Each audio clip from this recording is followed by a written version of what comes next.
Good morning. Thank you all for joining the Merrimack Valley Chamber of Commerce this morning.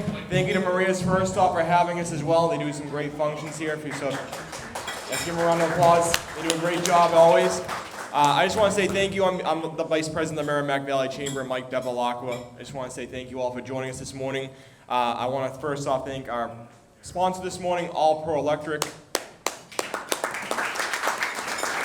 as well as the Merrimack Valley Economic Development Corporation as well, and the Merrimack Valley Chamber's Business Program. And I want to recognize some of the elected officials here. John Mitchison, who's the Haverhill City Council Vice President. And thank you for joining us. And I just want to mention a couple of the upcoming events from the Merrimack Valley Chamber of Commerce. As many of you know, the Merrimack Valley Chamber has over 100 in-person programs each and every year, and we're happy to have this one free of charge this morning. It's a very important program. We have some very important speakers here who I'll be turning over to in a few minutes. I just want to mention that next Tuesday, 1 week from a couple days ago, will be our next networking opportunity, our Networking at Noon Lunch program. It's at Wayne's Table in Haverhill. The Merrimack Valley Chamber will be back in Haverhill for our Networking Noon Lunch at Wayne's Table coming up on Tuesday. We also have another free opportunity, a free business networking mixer. Our friends at Lawrence Community Television are here to film this morning. We'll be at their studio on Thursday, July 7th for our free business networking mixer. So if you're interested in coming out, making some new business connections, do so free of charge on July 7th, thanks to our friends at Lawrence Community Television as well. And thank you again for filming this morning.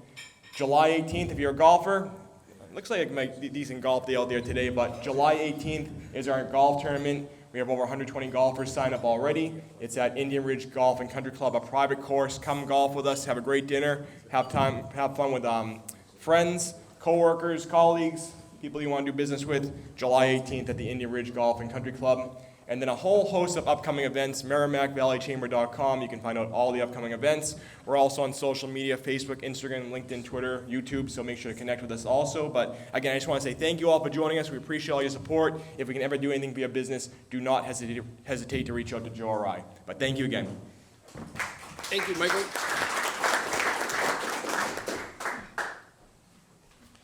This is an important program this morning, and welcome. This actually follows the Merrimack Valley Chamber working hand in hand with the Merrimack Valley Economic Development Corporation on a number of initiatives.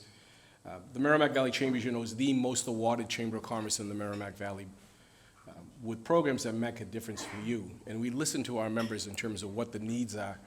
And this follows the program we actually had with the Secretary of Housing and Economic Development and the subsequent program we had with the Secretary of Labor and Workforce Development. Because not everyone's destined for college, and we know that. And we know that many families are struggling with college debt.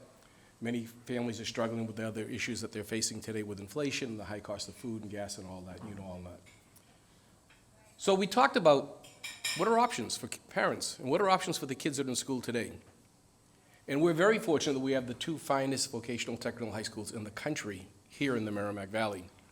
We're very fortunate we have the two best superintendents, directors, as well, who've worked together with so many of our businesses in terms of providing assistance, providing programs, providing students, and providing a workforce. And what's amazing to me is the fact that over the years I've learned that when the kids graduate from school, not only do they go to work for some companies, but some come back and hire kids because they've started their own companies. And I think that's absolutely amazing. So how do we keep it going? Because right now, the number one issue that we've spoken to, Michael and I meet with companies literally every day, and they tell us the same issue over and over and over again. We cannot get people. And we cannot get tradespeople. They can't get people to come and fix their wiring and their lighting and their heating in their car, in their carpentry work and so on. But we have a resource. We have a tremendous resource, and that's the vocational technical high schools. So we want to see that grow and expand, because obviously the need is going to grow and expand as we go on. And I've spoken to many of the people that are here today who've told me that they've hired kids. I call them kids in a positive way. As a former school committee member, right, Kara? You remember those days? And Kara and I worked together in Haverhill Public Schools. I was a school committee member, and she was excellent in her world. But we need to make sure that there's going to be a supply, that the workforce will be there, the workforce will be ready and prepared and trained properly to enter the workforce. And obviously we know that not everyone's going to know exactly everything to be done, but they have the necessary skills. And I remember one thing that the former superintendent of Whittier told me when he was superintendent of Whittier, he told me we have 3 requirements. And he said the first is the kids have to come, they have to attend school, they have to behave, and then they have to, most importantly, learn. And I'm sure Maureen and John will tell us the percentages of kids that are graduating with the MCAS passage and the number of kids that get jobs, but it's absolutely amazing. And one thing you may not know about the Merrimack Valley Chamber of Commerce is we actually have a home building program in conjunction with Greater Lawrence Technical High School, where, and John will tell us the actual number, I always think it's about 18, but in conjunction with our program called the Greater Lawrence Revolving Loan Fund, we actually build, with the kids' help, a house. And it's built and sold on the open marketplace, publicly, and we've done, I say 18, John tells me it's like 28. I've lost track. John will remember because he's been more involved in it. But it's just a tremendous program. It's a learning educational program. And we've got something new coming for 2023 that we're talking to both the vocational technical high schools as well. So without further ado, you've heard enough from me. We want to introduce the Superintendent Director of the Greater Lawrence Technical High School, John Lavoie, who'll talk about Greater Lawrence. Do you want to hold this or do you want to put this into the drum? Okay, here you go. Thanks, Joe. Morning, everybody. I'm going to start off by doing a shout out to 2 amazing carpenters in the building today. Back in 1973, maybe 75, when I first started teaching, 2 of the greatest carpentry students we ever have are with us today, the Mayu brothers, who are in business today, and I want to recognize them because I was surprised to see them when they came in today. So if you want top-notch contractors, they're the guys to call. Anyways, let me start by saying that Joe's right. Greater Lawrence and Whittier Tech are the 2 best technical high schools in the country. And I really believe we are at least, if not the best, up that near the top. And Massachusetts in general is by far, has the best secondary vocational programming in the country. No other state even comes close to what we do. Other states are envious of our technical career program here in Massachusetts, and no matter where you go across the country, people will tell you. And that's because the state invests in vocational education here. You know, many, many years ago, back in the 60s, when I was a student at Greater Lawrence, the school first opened, one of the first regional technical high schools in the country, and that's when Massachusetts really understood the value of vocational education to not only students and opportunities for great careers, but if we're going to supply the labor market with skilled labor, we have to have institutions that can do that work. And they've been invested in that, in vocational education ever since, more and more. And no governor, such as Governor Baker, has invested into vocational education more than he does. So I really want to give a shout out to the governor we have in Massachusetts because, you know, in the last, how long has he been governor now? 8 years? Last 8 years, he has, year after year, provided over $1 million for infrastructure, new equipment in all the vocational schools, grant money that we've taken advantage of to the tune of about $3 million almost over the last 8 years, which has not only for Greater Lawrence, Whittier, and other vocational schools across the state have been able to keep up with new equipment and new training so that our students are prepared for the work of the future, not the work of the past. And without those kinds of grants, without that kind of support, we would have never been able to keep up with the needs of equipment and training that we've been able to do, and it's made a huge difference. So I think you'll see that. And thanks to our taxpayers, not only in our communities, but in the state, who provide those funds to make this happen for us. The biggest problem we have in vocational education right now, as Joe said, is we need more space. We have more students than ever that want to come to into vocational education. The number of students that want to come is mind-boggling today. Just to give you an example, at Greater Lawrence Tech this year we had 1,600 students apply for 400 seats. That's the most we've ever had since the school was open. And it continues to grow year after year after year. So I think that there is that need, and I know Whittier is in the same boat we are. Well, I'll let Maureen speak to that, that there is this huge demand for more space. So there needs to be more funding through MSBA to allow us to expand our buildings and expand our space so that we can offer more programs, because there are new industries, new need for areas of skill that there wasn't 10 years ago, such as the solar industry, green jobs. Manufacturing is growing in rapid pace, thank God for that. As we bring more and more manufacturing back to our country, there's a bigger need for more and more training. At Greater Lawrence alone, we've expanded our machine shop in the last 5 years 3 times. And we recently, this year, just expanded it again, just invested another $400,000 into it.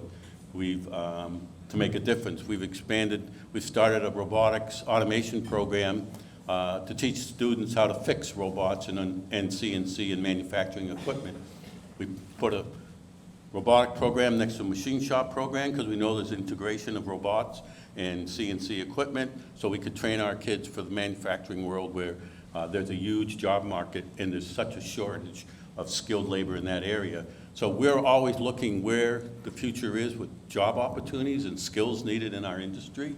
We're very proactive. We have advisory committees across all our programs, all our industry, to keep us informed as to what should we be teaching our students, what should the curriculum look like, what kind of equipment we need, what are the trends within the industry, so that we can continue to make changes in our programs to provide the right kind of education that our students are able to go out and not just get low-paying jobs, but our goal is to prepare kids so they can enter the job market where there's a place to grow and get a good job that's well-paying. You know, in a community like our communities, where we have in our particular case, we have 75% of our students are coming from low-income families from Lawrence, and the way to improve the quality of any community is to have its citizens have good-paying jobs. And also to bring in more industry, we need skilled labor. So you put those two together, and we're going to build a stronger community. And it starts with good jobs, good industry, and it makes a difference within our community. We understand that, and we're working hard to try to provide the skilled labor that's necessary. Give you some things that have happened recently over the last 5 years at Greater Lawrence. We're called what's called now a 3-shift school. So we have our day program where we're training we have 1,650 students now. 10 years ago, we had 1,200 students, so that's how much we've grown in the last 10 years. We have 19 programs, and we now have a program in the afternoon from 2:30 to 5:30 where we take in high school students and train them. So they go to school at their regular high school from 11 to 2:30. Instead of starting at 7:30 at the high school, they start at 11, then they come to us from 2:30 to 5:30. These are 11th and 12th graders. We're running 4 programs right now. And the reason we started these programs because there was not only a need because students wanted to come, but because we needed to train more skilled labor in these particular areas because there was a huge need. In the last 5 years, we've increased our workforce development programs through strong partnerships with Mass Hire. We've become more and more connected to Mass Hire in terms of trying to understand where the labor market is in terms of the need for skilled labor. So we've been able to run way more workforce development programs, particularly in manufacturing and construction. We have programs, what are called now Career Technical Institute programs. Because of the federal money that's been being fed into the state of Massachusetts for job training, we've seen an increase in availability to do more training. This year alone, we've accessed $2 million for evening programs, to run more evening programs, particularly in the construction areas.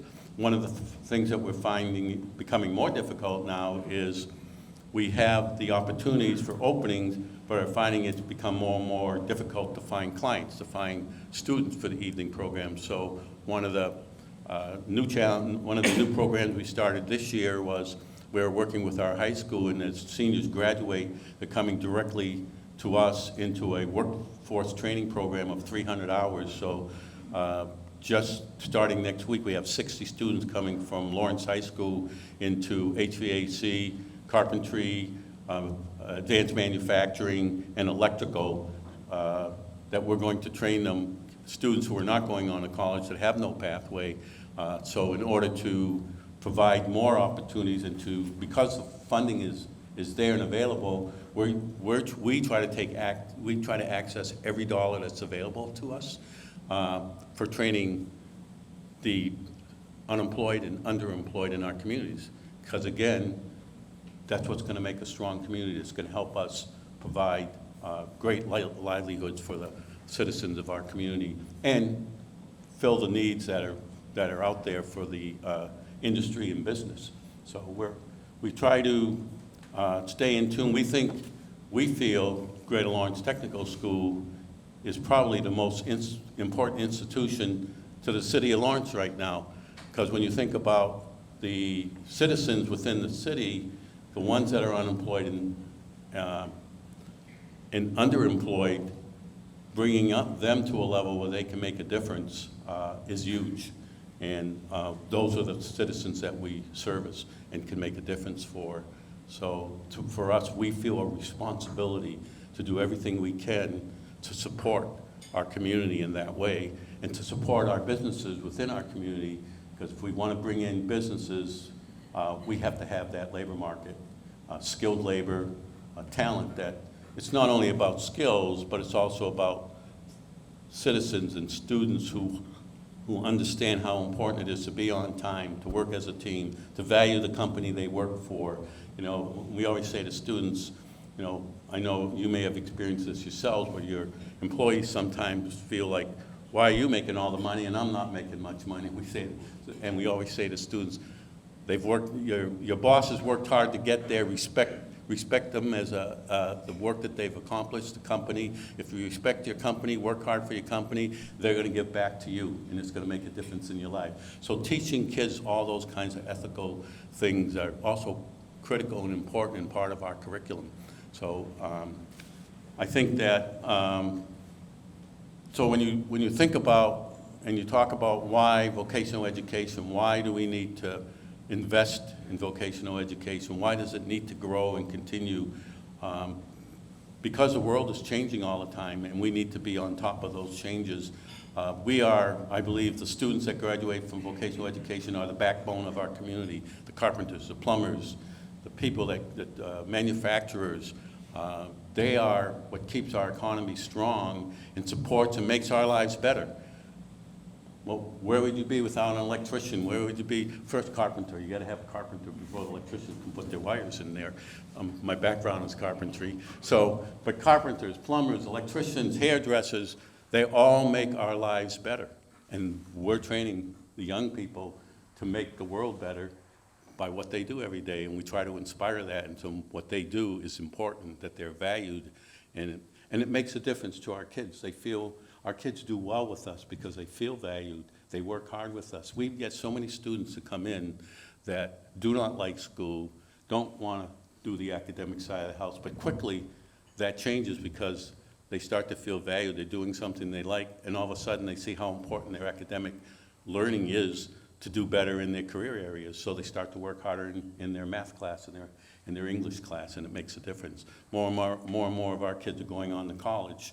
And so, you know, I don't always preach to my students, you've got to go to college, you've got to go to college. First thing I always preach to my students is you got to go into an apprenticeship. You got to go into apprenticeship in all the programs. I'm a big believer that if you're an electrical, you should be an electrician and get that license. It's as good as getting an electrical engineering degree.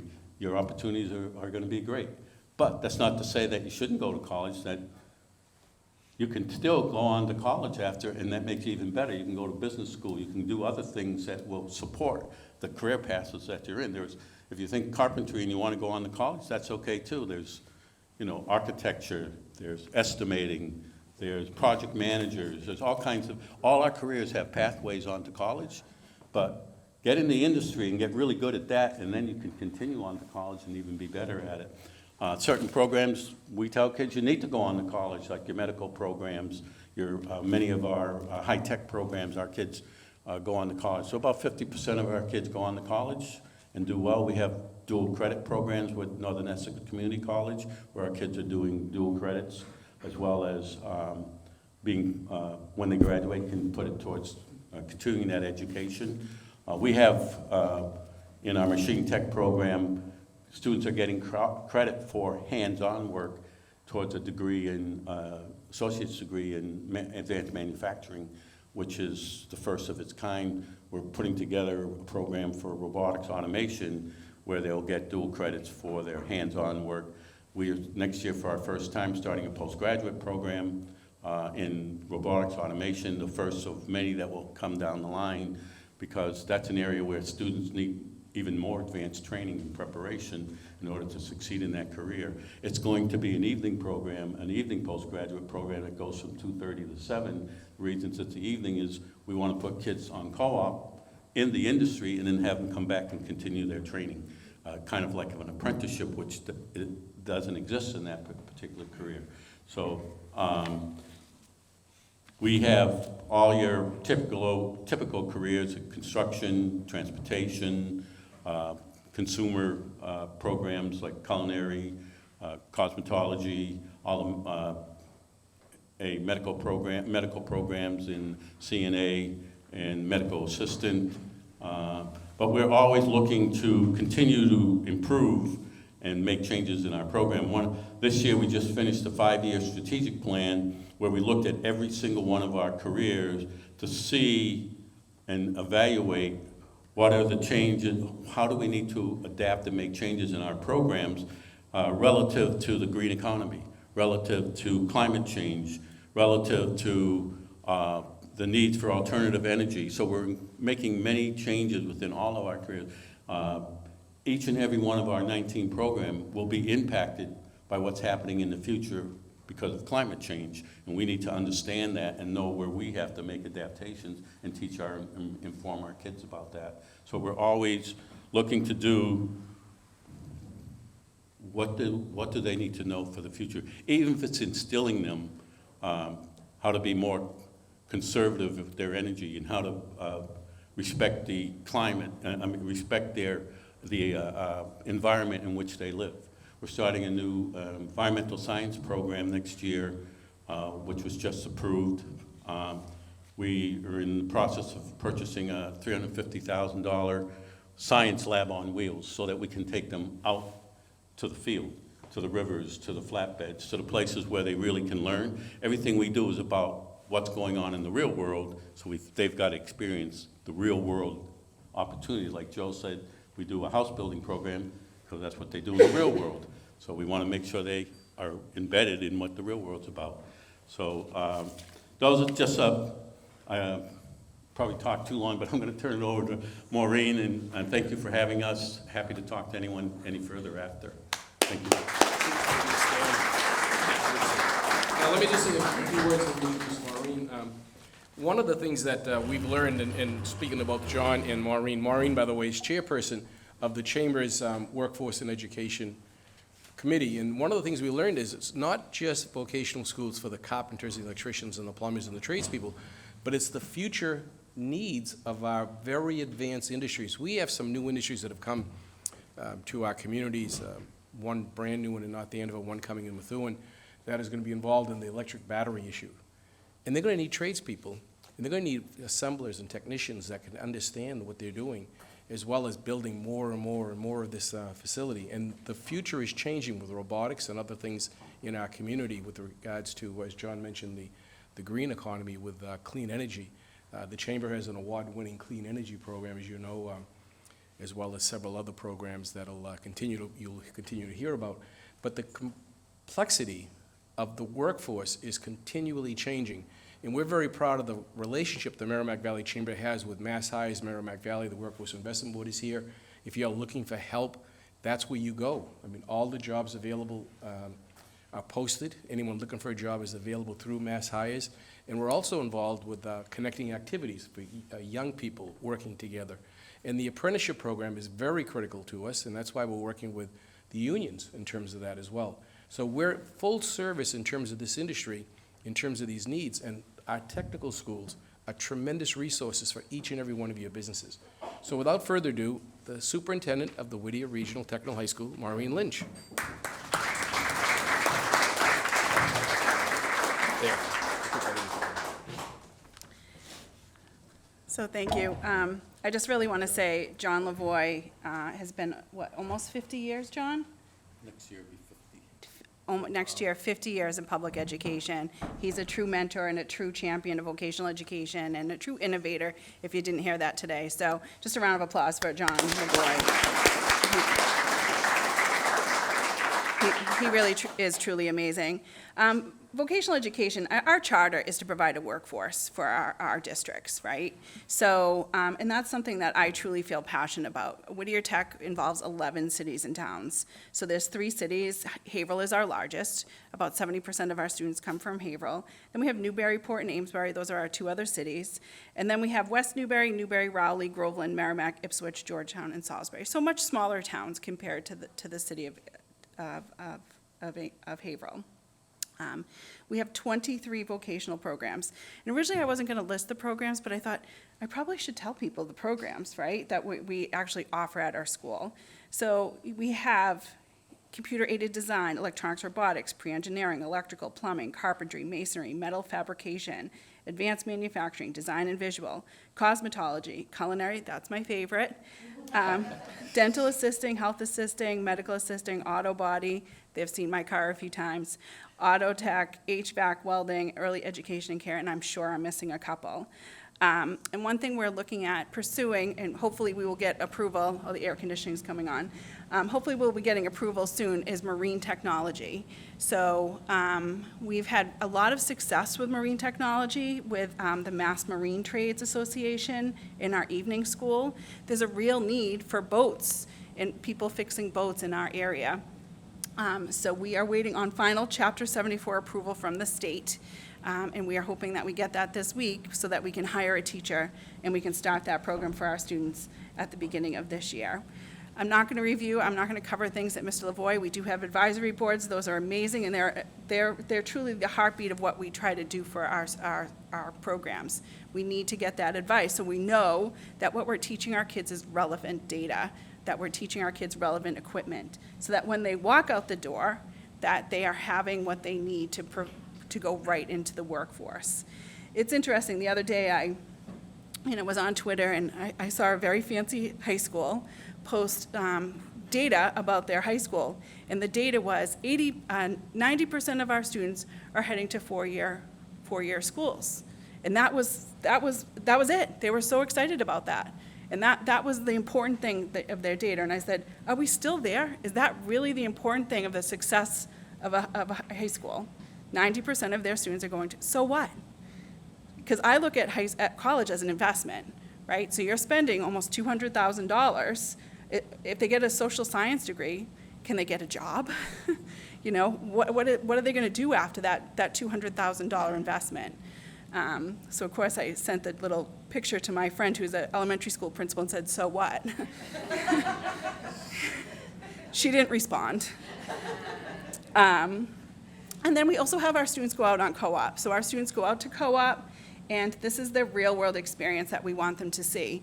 Again, because they've invested the time, we don't want them, hopefully this is the route that they have chosen is a route that they can continue to pursue moving forward.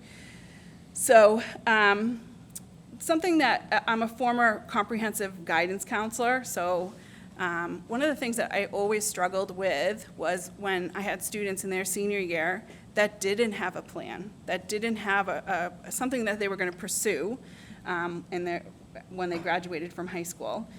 So something we kind of concocted this year was to reach out to our neighboring high schools and pilot a program for 5 to 10 students in each of the high schools, and if they wanted to come over, we'd do an exploratory program for them. And they would come through 10 of our programs and see if any of those programs lit their passion, lit something inside of them that they wanted to pursue in the career technical institutes. And I'll get to that a little bit later, but the kids went through it. And for the most part, we had, I think, 6 kids from Haverhill, 3 kids from Pawtucket, and 2 kids from Ipswich. And again, it was a pilot program. It's hard with schedules because we started it mid-year, and I think most high schools will sign in for next year. And it was very successful. I think we had almost every student sign up for a CTI program for next year. So that's the win, right? So if these kids now have something that they are going to pursue after high school. And, you know, one of our things, too, is to give back to our communities, right? Our communities give so much to us. You know, they give so much, and I think it's important for the kids to understand that and give back. And when they give back, that's a source of pride for them. You know, they drive by something, they go, oh, I did that. I was a part of that. And that is a source of pride for them. And that, I don't really believe in forced community service. We do it because we want to. And I think that's been something that the kids have really been responding to. In the past, we have done exploratory programs for recruitment. I don't have a problem with recruitment anymore. We've had more students this year, like Mr. Lavoie said, than we have ever had in our past. So this year, we are doing CTI programs, Career Technical Institutes, along with Mass Hire. So we are doing these programs for adults learners. And I think there is a real need for a workforce right now, and that is our charter, so let's do that. We are doing programs in auto body, carpentry, culinary, electrical, and welding, and we are doing our own program in plumbing. I don't know about you, but I moved recently and needed a plumber. It was many phone calls until I could get myself a plumber. So again, with the Career Technical Institutes, we're working with unemployed or underemployed students, and those programs will be running beginning next week from, I think, 7:30 to 3 o'clock from June 27th to August 11th. And then those students will be able to have careers and be able to hopefully go right into industry. And it's a start, right? You can't become a plumber after 200 hours worth of, you know, it's a lot of training that needs to come into becoming a journeyman plumber, but it's a beginning to get people started with their training. The other thing, I think it's important to note that with vocational education, we're also providing, I think, a very strong academic program. Our students are doing these academic program, the same high school education in half of the time. Our students are receiving a high school diploma, passing the MCAS exam in half of the time. And at Whittier Tech, our students have met the MCAS requirement for the last 16 years. So every one of our students has received a high school diploma, which I think is pretty amazing, because again, they're doing it in half the time.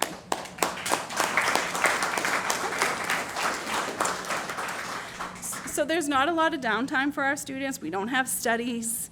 We have, you know, their academic program. They have English, math, science, social studies for 4 years. They many times have to do their related work. I think in their senior year, they might have 1 or 2 electives, but that's about it.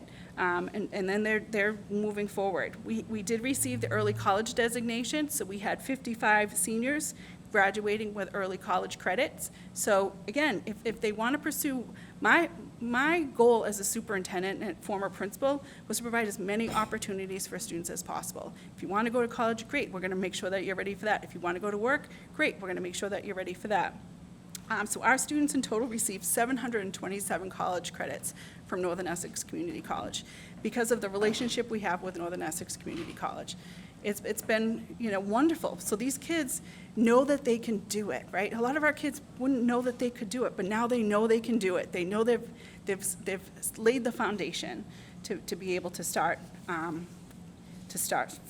getting some college credits. So again, our students are going to college. They're going into the workforce. Many of our students, I think what the best part is when we interview students to become teachers, a lot of our former students are our best candidates, and that's pretty great. So our alumni become our students, and that's pretty telling too, that they want to come back and be our teachers. And they end up being our best teachers because they understand our community, they understand our school, and that's pretty amazing too. So again, our school is open day and night. We have an adult evening program. So if a student leaves Whittier and wants to be an electrician, they have to go to journeyman school at Whittier Tech, and that's 3 or 4 years to be an electrician or a plumber. I think it's not a reality, it's not true that when you graduate from Whittier Tech, you can become an electrician or a plumber. We're the electricians and plumbers here. You have to, it's 4 more years to become a licensed electrician or plumber. So those are things that we, really try to instill in students. When you graduate from Whittier, you can start working, but it certainly doesn't end there. And I think that's all that I really have. Okay.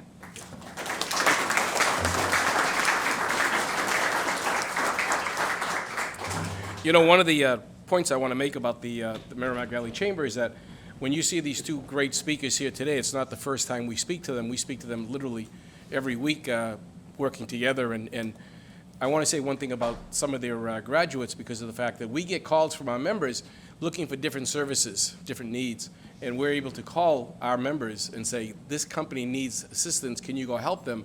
And also, we also provide the companies a list of the companies in that category. And I'm so grateful that so many of our companies, correct, Michael, will tell us, thank you for the referral, or thank you for the listing, because they were fantastic. So I want to say thank you to both schools in terms of the trades that you send over, because of the fact that they've made a real difference.